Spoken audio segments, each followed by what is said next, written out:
Today we're talking about the Jets-Browns 27-20 win yesterday. We got a win streak. We go 0-7 to start the season, and now we go 2-0 the last two games. We had a bye week, so we haven't lost in 3 weeks, 4 weeks. Love it. All right, got some positivity back. The Jets have a little bit of mojo. And again, I've been tough on Aaron Glenn and this coaching staff, as well as Darren Muji and Woody Johnson, because I call it like I see it. I got to be brutally honest. This is my Jet fan diary. So I tell like I see it. And I'm finally seeing a little bit of the light at the end of the tunnel. Not a lot of it, but a little bit of light. And I'm rooting for Aaron, and I want to see him turn this ship around. Justin Fields is still atrocious. Justin Fields still cannot read and cannot process plays. He does not see the field. That is a problem. That is a problem for the Jets. That's a problem for Tanner. That's a problem for all of us. So until they realize, like, he can't be out there running this offense, we have to figure out what we can do, which is, A, you either go with Tyrod Taylor and do the best you can with a guy who's been a decent backup in the league, but can do some things, can make reads, can make some throws. He doesn't have a Hallister rifle on his arm, but he can make throws, and he's got some confidence. Whereas Justin Fields, he's seeing Sam Darnold's ghosts out there, unfortunately, and could be just wearing the jet green, poisoning him like every other quarterback that puts on a Jet jersey. But this is Justin Fields. This is who he was in Chicago. This is who he was in Pittsburgh, and this is who he is in a Jets uniform. He's a guy who's got legs, which Tanner, for some reason, doesn't want to use. I don't know, maybe Justin Fields is afraid to run the ball, but you're afraid to throw the ball too. So make up your mind. Or go hold the clipboard and watch from the sidelines. You get a good seat on the bench. The Jets found a way to win this game despite Justin Fields. So there's that. So as much as Justin Fields is doing everything to sabotage our team, the defense came out with energy. Quincy Williams, man, he took this game personally. When again, I'll give some props to Aaron Glenn. You bench him, you drop him on the depth chart, and he goes and sees that he's not starting and he's going to be a backup. I mean, he was out there lighting people up, man. He was blowing open holes. He was making tackles. He was everywhere you wanted to see your linebacker. And he was playing like with a chip on his shoulder. Good. That's what you're supposed to do. That's what you're getting paid a lot of money for. So Aaron Glenn was pushing the right buttons, and he got Quincy out there playing ball, which is exactly what we need. Breece Hall and the offensive line played incredible. I loved what I was seeing out of Breece Hall. The O-line again, Cleveland is not a good team, but they are a good defense.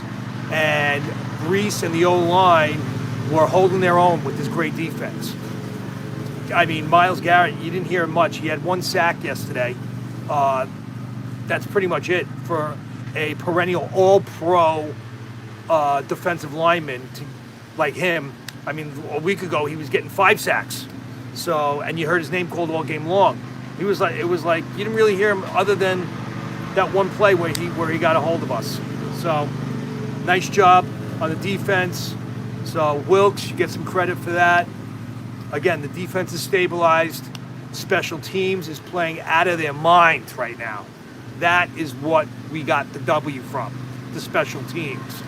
So, great job. We got a punt return to the house. We got a kickoff return to the house. 14 points, basically, from special teams. The game was a loser if that special teams doesn't step up like they did. So great job, special teams. phenomenal. Even our punter, Austin McNamara, he's from Texas Tech. This kid was like dropping them in there like those punts were pinning them in deep and giving the defense great field position to defend. And you constantly had the Browns back fighting out of their own end. I just felt like we always had the field position control throughout the whole game. It was nice. We don't usually do that, so well done. The ground and pound with Breece all game long. And this Cleveland Browns team, is as bad as they are as a team, they are a good run-stopping defense. So we were able to control that defensive line with our offensive line. So we were pushing them around today. To see that was really, really inspiring. So we got something to work on. We got beautiful bookends with our left tackle and right tackle. Membo's looking like a great grab right there. So I'm happy to see what Membo's doing. Fashanu too. So we got a left tackle, right tackle. We got our ends set up nice. Tippmann in the middle was doing great. So we're looking good. That offensive line is coming together. I'm happy with that. Bromley played okay, but made a couple of stupid penalties. You got to stop with the stupid penalties.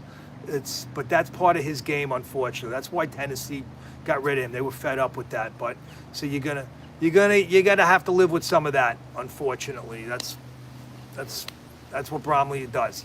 He has some mental lapses out there, but he's talented, and we need him in the secondary because our secondary's thinned out now, especially with A.Z. Thomas going down with that blast he took from I think it was either Williams or Sherwood. One of our linebackers came across and smashed him up, took him right under the chin, concussion protocol.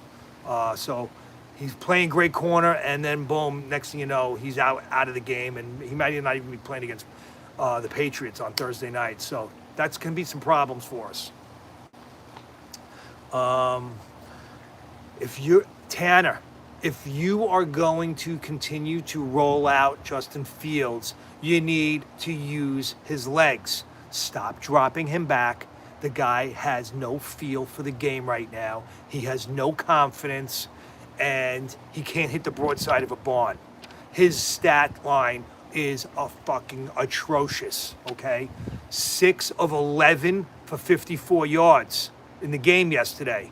That's what his stat line was. 6 of 11 for 54 yards. And one of those was a screen pass to Breece for 42 yards. So he was basically 5 of 10 for 11 yards passing all day yesterday. And if it wasn't for our special teams, we're talking about another L. All right? So either come up with a plan to run Justin Fields and let him get confidence with some play action rollouts, more screen passes to Breece.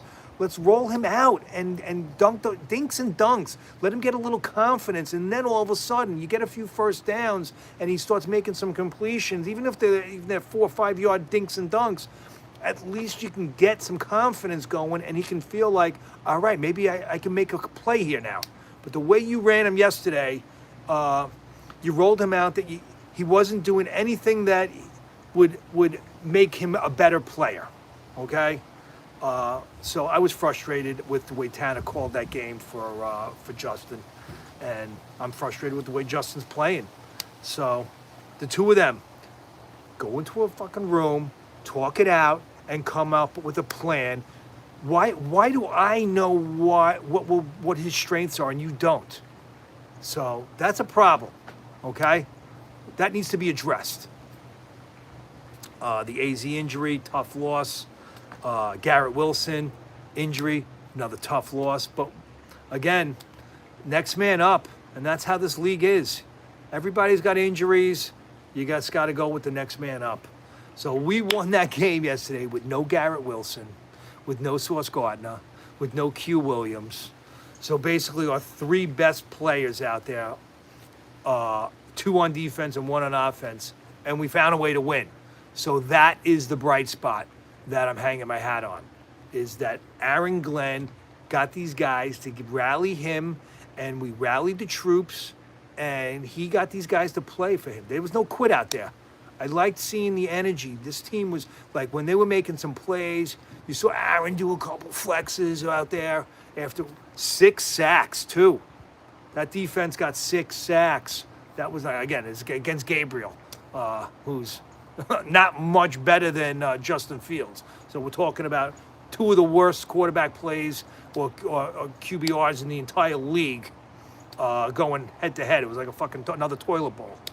So. But hey, a win's a win. Let's see here. The 99-yard run on that kickoff return for the touchdown. Oh man, I was screaming. I'm jumping. I lost my voice. That's why I'm a little hoarse. Yesterday I was screaming on that play, and then Isaiah Williams comes back, and we go back to back. We get a punt return and a kickoff return for a score. I was all fired up. I was like, yeah. So. Great job. 9 games in, and we still don't have an interception. That needs to change. The defense needs to figure out how to get some turnovers with some INTs, even though we don't have Sauce. But Sauce never does interceptions anyway. Tanner Ainshud, that stupid fucking play call and that double reverse to Mechie where we took us out of field goal range. And then he got his ass saved by that dink and dunk screen pass to Breece for the 42-yard touchdown run. So, I was so pissed at Tanner when he took us out of field goal range, and then that dink and dunk, I was like, all right, I'll zip my mouth shut on that. But still, Tanner, terrible play call, and, you got to call a better game. I'm sorry, but you got to call a better game. We got to win these games against these teams in our weight class.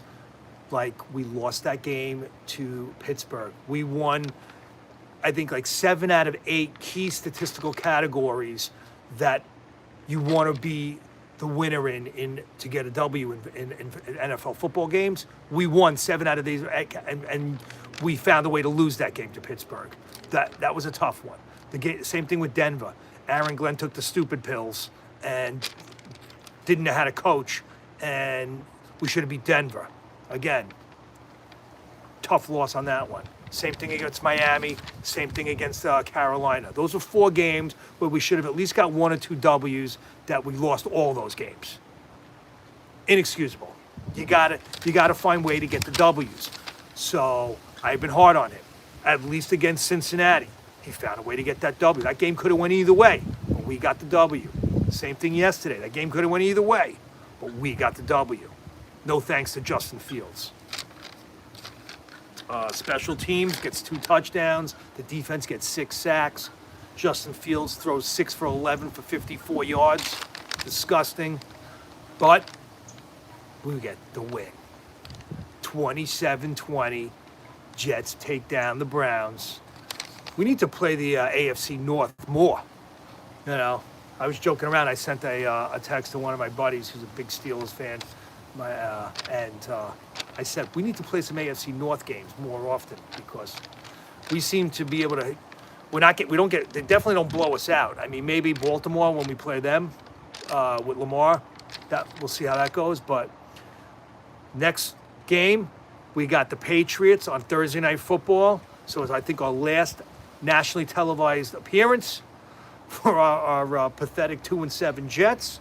But how nice would that be if we can go and take down the Patriots on Thursday Night Football?